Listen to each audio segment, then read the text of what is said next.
Hello students, welcome to Shiny Max. 10ஆம் வகுப்பு பயிற்சி 1.4ல் முதல் கணக்கு பார்க்கலாம். கீழே கொடுக்கப்பட்ட வரைபடங்கள் சார்பை குறிக்கின்றனவா என தீர்மானிக்கவும், விடைகளுக்கான காரணத்தையும் கொடுக்கவும். நம்மளுக்கு தந்திருக்க வரைபடம் சார்பா இல்லையான்னு கண்டுபிடிக்கணும். அது மட்டும் இல்லாமல் அதோட காரணத்தையும் எழுதணும். சரிங்களா? இங்கே என்ன பண்ண போகிறோன்னா குத்துக்கோட்டு பரிசோதனை செய்ய போகிறோம். அதாவது ஒய் அச்சு இருக்குது பார்த்தீங்களா? இந்த ஒய் அச்சுக்கு இணையாக இணைகோடு வரையணும். இந்த சைடும் வரையலாம், இந்த சைட்லையும் வரையலாம். எங்கே வளைவரை இருக்கோ அதில் வரைங்க. நான் இங்கே வரைகிறேன். ஓகே, இப்போ பாருங்க, இந்த குத்துக்கோட்டில் இந்த வளைவுரை இருமுறை வெட்டுது. இங்கே ஒன்று, இங்கே ஒன்று. வேணா இந்த புள்ளிக்கு கூட நீங்கள் நேம் கொடுக்கலாம், பி கியூ. இந்த மாதிரி குத்துக்கோட்டில் இருமுறை புள்ளிகள் வெட்டப்பட்டிருந்துன்னா அது சார்பு கிடையாது.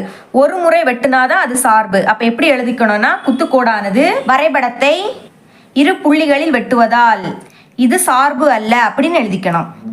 சரிங்களா? அதே மாதிரி செகண்ட் சப்டிவிஷன், இந்த சைட்லையும் வரையலாம், இந்த சைட்லையும் வரையலாம். ஒரு சைடில் வரைஞ்சா போதும். சரிங்களா? இப்போ பாருங்க, இந்த குத்துக்கோட்டில் ஒரே ஒரு புள்ளியில தான் வெட்டி இருக்கு. இந்த புள்ளிக்கு பி அப்படின்னு நேம் கொடுக்கலாம்.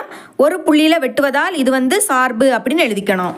அதான் எழுதியிருக்கேன். தேர்ஃபோர் குத்துக்கோடானது வரைபடத்தை ஒரு புள்ளியில் வெட்டுவதால் இது சார்பு ஆகும் அப்படின்னு எழுதிக்கணும்.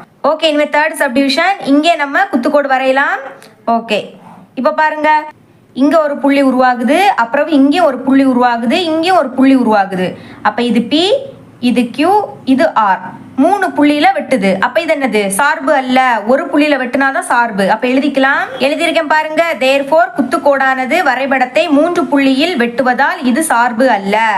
ஓகே, இனிமேல் ஃபோர்த் சப்டிவிஷன் இங்கே வரைஞ்சிடலாமா? ஓகே, இப்போ பாருங்க, ஒரே ஒரு புள்ளியில தான் வெட்டி இருக்கு. அப்போ இது என்னது? சார்பு. எழுதிடலாம். தேர்ஃபோர் குத்துக்கோடானது வரைபடத்தை ஒரு புள்ளியில் வெட்டுவதால் இது சார்பு ஆகும். இந்த மாதிரி எழுதிக்கணும். ஓகே, விளந்தா சம்.